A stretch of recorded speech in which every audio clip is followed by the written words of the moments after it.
আসসালামু আলাইকুম। ওয়ালাইকুম আসসালাম।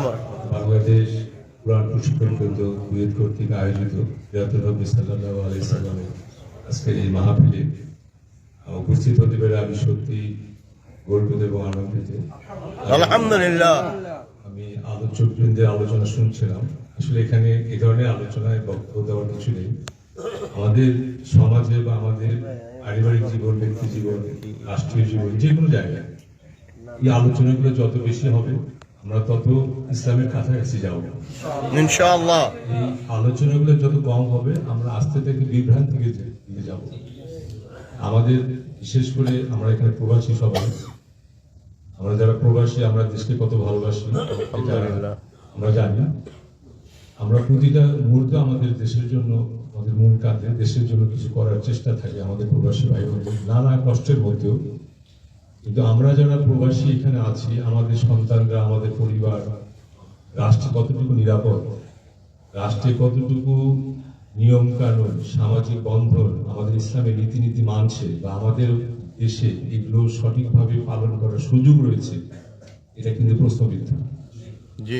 আর এই আলোচনাগুলো শিক্ষিত আলোচনা, সুন্দর আলোচনা, কোরআন নির্ভর আলোচনা এবং হুজুর সাল্লাল্লাহু আলাইহি ওয়াসাল্লামের জীবনী নির্ভর আলোচনা। এই আলোচনা না হয়ে অন্যান্য আলোচনাগুলো হয় যেগুলো ইসলামের কাছাকাছিও না, এগুলো হয়তো চটকদার বিভিন্ন ধরনের অনুষ্ঠান, বিভিন্ন মাহফিলকে বা বিভিন্ন ধরনের এসব মাহফিল থেকে উপার্জনের নানা ফন্দি আমাদের সমাজে বিরাজমান, এগুলো ইসলামের ক্ষতি করে। আমি বরাবরই সব জায়গায় বলি যে সেটা হচ্ছে যে এই ধরনের আলোচনাগুলো আমরা আমাদের জায়গা থেকে, যার যতটুকু জ্ঞান আছে, আমরা অনেক ইসলামের অনেক কিছু আমরা জানি না সঠিকভাবে, এটা আমাদের অজ্ঞতা, আমাদের ব্যর্থতাও বটে। কারণ আমরা অনেক কিছু পড়াশোনা করি কিন্তু ইসলামের ক্ষেত্রে আমরা করি না, এটা আমার জীবনেও আছে। এই জন্য প্রতি মুহূর্তে আমি আল্লাহর কাছে ক্ষমা চাই। যাই হোক, আমরা এই আমাদের এই জীবনে এই আলোচনাগুলো আমরা রাখবো ইনশাআল্লাহ। ইনশাআল্লাহ। একমাত্র ইসলাম এবং ইসলামের আলোচনাগুলো আমাদের সন্তানদেরকে সঠিক পথে রাখতে পারে। ঠিক। আমরা আমাদের এখানে, আমি কুয়েতে অনেকে দেখছি যারা এখানে অনেক ব্যবসা করেন বা আরো অনেকে আছেন যাদের সন্তানরা পশ্চিমা বিশ্ব বা বিভিন্ন জায়গায় পড়াশোনা করতে যায়, বা আমাদের পরিবার থেকে অনেকে যায়।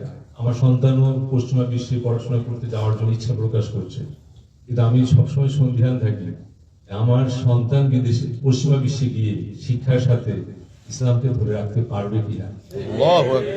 এই জন্য আমি আমার সন্তানকে বিদেশে পাঠানোর আগে একটা কথা বলেছিলাম যে বাবা, তুমি অবশ্যই যাবে, কিন্তু আমার এই দেশে তুমি গ্রাজুয়েশন করে যাবে, অন্ততপক্ষে তোমার একটা ভিত্তি তৈরি করে নিয়ে যাবে, যেন তুমি পশ্চিমা বিশ্বে গিয়ে তোমার এই ভিত্তি থেকে তুমি সরে না যাও।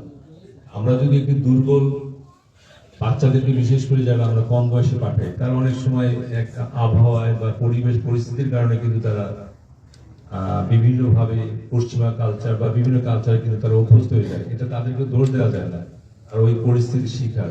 কিন্তু আমরা যদি তার ভিতরে ইসলামের সঠিক শিক্ষাটা, ইসলামের কায়দা, আমাদের কোরআনের শিক্ষা এবং নবীজির জীবন যদি তার সাথে আমরা দিয়ে দিতে পারি, সে হয়তো ভুলভ্রান্তি করতে পারে কিন্তু ইসলাম থেকে বিচ্যুত হবে না।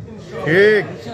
আমি অত্যন্ত আনন্দিত এত সুন্দর একটি মাহফিলে আমাকে উপস্থিত হওয়ার সুযোগ করে দেওয়ার জন্য, আপনাদের সাথে পরিচয় করার জন্য।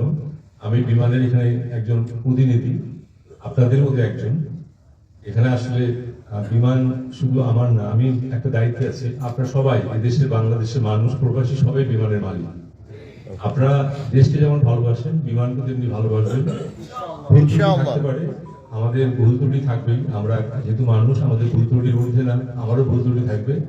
সমস্ত ভুল ত্রুটিগুলো ক্ষমা করে দিয়ে আমরা দেশকে ভালোবাসবো, আমরা ইসলামকে ধারণ করব, নবীজির জীবনকে আমরা ধারণ করব। আমিন। আসসালামু আলাইকুম। ওয়ালাইকুম আসসালাম ওয়া রাহমাতুল্লাহ। মারহাবা, জাযাকাল্লাহ।